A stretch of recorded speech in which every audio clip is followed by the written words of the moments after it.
होकर के बैठ जाइए। आप सबकी पावन उपस्थिति को पुनः से प्रणाम करता हूं।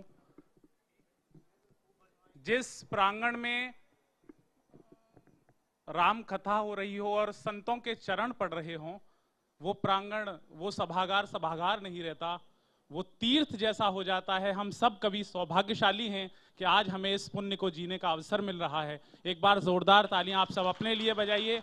मैं पूरे परिवार को शुभकामनाएं देता हूं, क्योंकि कहा जाता है कि भगवान श्री राम अपनी कथा के लिए अपना स्थान स्वयं चुनते हैं, और हम सब सौभाग्यशाली हैं, आप सब सौभाग्यशाली हैं कि पूज्य महाराज जी का पावन सानिध्य हमें मिल रहा है। और महाराज श्री आपको जन्म दिवस की बहुत सारी शुभकामनाएं। ईश्वर आपको यशस्वी करें, दीर्घायु करें, और आप अपनी वाणी के माध्यम से समूचे विश्व में आध्यात्मिक चेतना जागृत करते रहें, भगवान श्री राम के आदर्शों को स्थापित करते रहें। हम सिर्फ यही कामना करते हैं। और आपका सानिध्य है और इतने पूरा परिवार का माहौल है और देश के बड़े कवियों की उपस्थिति है। मैं सिर्फ यही कहूंगा कि रेत सी आंखों में सागर से ख्वाब सजाकर बैठे हैं, रेत सी आंखों में सागर से ख्वाब सजाकर बैठे हैं, नागफनी के बीच गुलाबों को महकाकर बैठे हैं, नागफनी के बीच गुलाबों को महकाकर बैठे हैं। महाराज श्री का जो सानिध्य मिला है, अगर अगली दो पंक्तियों में रेखांकित कर दूं तो आपकी तालियां उनको प्रणाम निवेदित कर दें कि रेत सी आंखों में सागर से ख्वाब सजाकर बैठे हैं, नागफनी के बीच गुलाबों को महकाकर बैठे हैं, और आपके साए में बैठे तो दिल ने ये महसूस किया, आपके साए में बैठे तो दिल ने ये महसूस किया, जैसे हम संगम के तट पर कुंभ नहाकर बैठे हैं, जैसे हम संगम के तट पर कुंभ नहाकर बैठे हैं। मर्यादा पुरुषोत्तम की तो बात ही अलग है, उनकी कथा हो रही है और हमने भी अभी रसपान किया। लेकिन एक टिप्पणी कर रहा हूं इन मंच के बड़े लोगों के चरणों का सानिध्य पाकर के, जो थोड़ा बहुत सीखा है। एक टिप्पणी कर रहा हूं अपने श्रद्धेय आज मेरे गुरुवर डॉक्टर कुमार विश्वास जी का भी पावन सानिध्य हमें मिला। लेकिन मर्यादा पुरुषोत्तम के लिए सिर्फ एक बात कहना चाहता हूं। मर्यादा पुरुषोत्तम भगवान श्री राम का नाम अगर एक बार लिया जाए तो परमात्मा का नाम हो जाता है, अगर दो बार लिया जाए, दो बार राम राम कहा जाए तो अभिवादन हो जाता है, तीन बार राम राम राम कहा जाए तो संवेदनाएं व्यक्त हो जाती हैं, और अगर अनंत बार राम कहा जाए तो ईश्वर का भजन हो जाता है। ऐसे मर्यादा पुरुषोत्तम का पावन मंच है। किसी ने कहा कि शिष्य कैसा, तो आवाज आई राम के जैसा। किसी ने कहा पुत्र कैसा, तो आवाज आई राम के जैसा। किसी ने कहा सेवक कैसा, तो आवाज आई राम के जैसा। किसी ने कहा भाई कैसा, तो आवाज आई राम के जैसा। और अगली बात जो कहूं, ये सभागार पुनः से तालियों से और चेतना से भर जाए। अचेत पड़े हुए रावण से किसी ने पूछा शत्रु कैसा, तो रावण ने कहा राम के जैसा।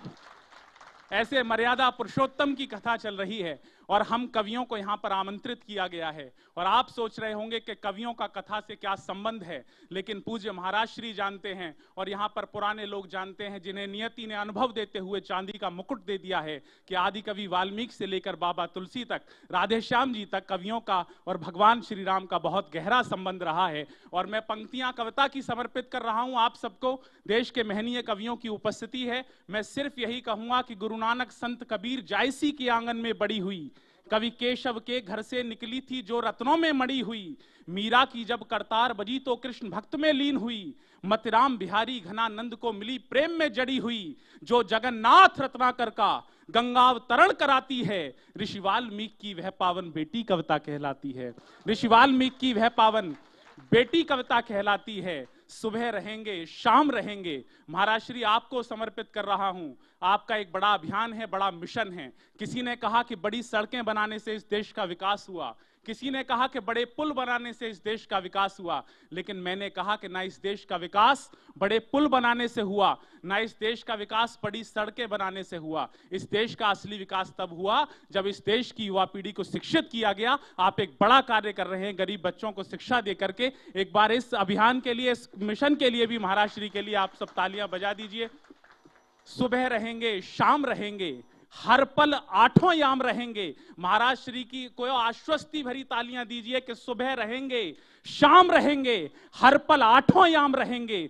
जब तक तन में सांस रहेगी तब तक मन में राम रहेंगे। जब तक तन में सांस रहेगी तब तक मन में राम रहेंगे। आज पूज्य महाराज श्री के जन्मोत्सव को अपनी कविताओं के माध्यम से महोत्सव बनाने के लिए देश के महनीय कवियों की इस पावन मंच पर उपस्थिति हुई है। आप सब जानते हैं, पूरा देश जानता है, पूरी दुनिया जानती है कि जो मंच पर लोग विराजमान हैं वो किसी परिचय के मोहताज नहीं हैं। लेकिन मैं क्रम में हूं तो मैं चाहता हूं कि अगर मैं उधर से शुरू करूं तो मित्रों, आपने अक्सर देखा कि किसी चेहरे की टीआरपी चैनल पर डिपेंड करती है, लेकिन हमें गर्व है और हमारे पूरे काव्यकुल को गर्व है कि हमारे पास सुदीप भोला के रूप में एक ऐसा चेहरा है जिसके बैठने से चैनल की टीआरपी बढ़ने लगती है। न्यूज 18 इंडिया के माध्यम से तमाम बार जिनको आपने सुना, देश दुनिया की यात्राएं जिनके कोश में हैं, ऐसे मेरे अग्रज संस्कारधानी जबलपुर से हमारे मध्य में उपस्थित हैं। एक बार बड़ी तालियों के साथ उनका स्वागत करिए। सुदीप भोला जी, उनके ठीक बराबर में लगभग 2.5 दशकों से पूरे हिंदुस्तान में ही नहीं बल्कि जहां जहां हिंदी बोली सुनी और समझी जाती है, पूरी दुनिया को ठहाकों की सौगात देने वाले एक मसीहा की उपस्थिति है जिसको पूरा देश रमेश मुस्कान के नाम से जानता है। आपकी ठहाक जिनका होना ही आपके ठहाकों को तय कर देता है, ऐसे आदरणीय रमेश मुस्कान दद्दू की उपस्थिति है, उनका भी बहुत बहुत स्वागत है। और इस परिचय के क्रम में मेरा भी परिचय है। मेरा नाम कुशल कुशलेंद्र है। मैं भी अपने अग्रजों के सानिध्य में इनके चरणों का सामीप्य पाकर के कलम को पकड़ना सीख रहा हूं, शब्दों को जोड़ना सीख रहा हूं। आपका मन करे तो मेरे लिए भी आप एक बार तालियां वालियां बजा सकते हैं। महाराज श्री, आप सोच रहे होंगे कि इतने बड़े कवि और संचालन इतने छोटे कवि को दे दिया। मैं सच में महाराज श्री बहुत होशियार आदमी, बचपन से ही होशियार। रिजल्ट आना था पिता ने कहा, एक सब्जेक्ट में फेल हो तो कहना जय श्री राम, 2 में फेल हो तो कहना राधे श्याम, 3 में फेल हो तो कहना ब्रह्मा विष्णु महेश। मैं रिजल्ट लेके आए, गेट पे पिताजी लठ लेके तैयार। बोले क्या हुआ रिजल्ट का? मेरी होशियारी के लिए तालियां बजाना। मैंने कहा पापा सांचे दरबार की। तो ये होशियारी बहुत जरूरी है, इसलिए सबसे होशियार कवि को दिया गया। बहुत आनंद में है आप सब लोग। हरियाणा तो आनंद के लिए जाना जाता है, मस्ती का शहर है और महाराज श्री का जन्मोत्सव है। आपकी मुस्कुराहट आ रही है तो महाराज श्री के जन्मोत्सव का उत्सव महोत्सव धीरे धीरे बनेगा। और जब कवि सम्मेलन अपने शिखर पर पहुंचेगा, मेरे अग्रज जब कविता पाठ करेंगे तो उस समय आपको और आनंद आएगा।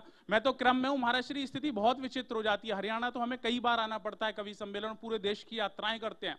लेकिन सच बता रहा हूं भाई साहब, हरियाणा का आदमी सबसे कमाल होता है। भाई आप अपने जैसे समझदार लग रहे हो, आपको बता रहा हूं, हरियाणा का आदमी बिल्कुल मेरे जैसे ही हो आप। मैं सच बता रहा हूं, हरियाणा का आदमी सबसे कमाल। वो एक हरियाणा का, एक असम का, एक बंगाल का साथ बैठ के चाय पी रहे थे। बंगाली ने चाय पीने के बाद कप को सीधा रख दिया, असम वाले ने चाय पीने के बाद कप को उल्टा रख दिया। अब अपने हरियाणा का आदमी फंस गया। हरियाणा में भी आप में से कोई रहा होगा, उसने कप को आड़ा रख दिया। वो दोनों तुरंत बोले तुमने आड़ा क्यों रखा? उसने कहा तुमने सीधा क्यों रखा और तुमने उल्टा क्यों रखा? असम वाले ने कहा कि मैंने सीधा इसलिए रखा कि मुझे अभी चाय और चाहिए। बंगाली ने कहा कि मैंने उल्टा इसलिए रखा कि मुझे अब चाय नहीं चाहिए। तू बता हरियाणा वाले, तूने इसे आड़ा क्यों रखा? अब अपने लिए तालियां बजा देना। हरियाणा वाला होशियार था, आप में से ही कोई था। बोले तू बता तूने इसे आड़ा क्यों रखा? हरियाणा वाले ने कहा कि भैया मैंने कप को आड़ा इसलिए रखा कि हो तो दे दो, ना हो तो रहने दो। तालियां जोरदार वाली बजा दो, ये बहुत जरूरी है। हाँ, ये आनंद आपको आना चाहिए। हाँ, क्योंकि मैं जहां से आता हूं वहां के महाकवि डॉक्टर कुंवर बेचैन जी ने लिखा कि पूरी धरा भी साथ दे तो और बात है, पर तू जरा भी साथ दे तो और बात है। चलने को एक पांव से भी चल रहे हैं लोग, पर दूसरा भी साथ दे तो और बात है। इसलिए आपके मन की आवश्यकता है, आप थोड़ा आनंदित रहिए। 4 पंक्तियां मां सरस्वती के चरणों में रख रहा हूं, जिनकी कृपा से हम लोग शब्दों को जोड़ पाते हैं। विज्ञान ज्ञान देकर मां झोली भर रही है, प्रतिभा कला हमारी प्रतिदिन निखर रही है। दुनिया हमें विवेकी साधक बता रही है, मेरा नाम चल रहा है, मां काम कर रही है। मां की कृपा आप पर भी बनी रहे, हम पर भी बनी रहे। महाराज श्री, मैं तो आनंद का कवि हूं, मस्ती का कवि हूं, पूरे देश दुनिया में जाता हूं। लेकिन उससे पहले बता दूं, मैं उत्तर प्रदेश से आता हूं। ये कह रहे थे सुदीप भैया मैं वहां से आया हूं जहां कोयला पाया जाता है। रमेश दादा कह रहे थे मैं आगरा पागल खाने से आया हूं, वहां पागल पाए जाते हैं। मैंने कहा मैं उत्तर प्रदेश से आया हूं, वहां बुलडोजर पाया जाता है। हमारे यहां तो स्थिति बहुत विचित्र है, बिल्कुल आनंद की स्थिति है। लोग पूछते हैं हम दूसरे प्रदेशों में जाते हैं, भाई साहब आपके यहां तो बाबा जी सबको निपटा रहे हैं। मैंने कहा देखो इसमें बाबा जी की कोई गलती नहीं है प्रदीप भैया, सच बता रहा हूं, बाबा जी की कोई गलती नहीं है। सबका अपना अपना तरीका होता है। गांधी जी कहते थे अगर आपके घर के बाहर कोई कचरा फेंके तो आप खुद उठा के उसे साफ कर दो। मोदी जी उनसे एक कदम आगे हैं। मोदी जी कहते हैं अगर आपके घर के बाहर कोई कचरा फेंके तो उसी से साफ करवाओ जिसने वो कचरा फेंका था। हमारे बाबा जी इन दोनों से एक कदम आगे हैं। अब जो समझे वो तैयार रहे। हमारे बाबा जी इन दोनों से एक कदम आगे। हमारे बाबा जी कहते हैं अगर आपके घर के बाहर कोई कचरा फेंके तो आप कचरे को भी साफ कर दो। तालियां जोरदार वाली बजानी है जो समझ गया है।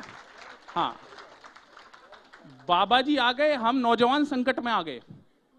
4 पंक्तियां आनंद की सुना रहा हूं, मस्ती की सुना रहा हूं, निवेदन कर रहा हूं। क्या हमको समझ के रोमियो अंदर न करा दें। उत्तर प्रदेश में हमारी हालत क्या हुई भाई, सुनना।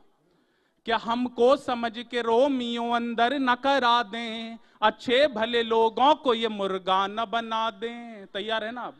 हमको समझ के रोमियो अंदर न करा दें, अच्छे भले लोगों को ये मुर्गा न बना दें। यूपी के कुंवारे सभी ये सोच रहे हैं, बाबा जी अपनी ही तरह बाबा न बना दें।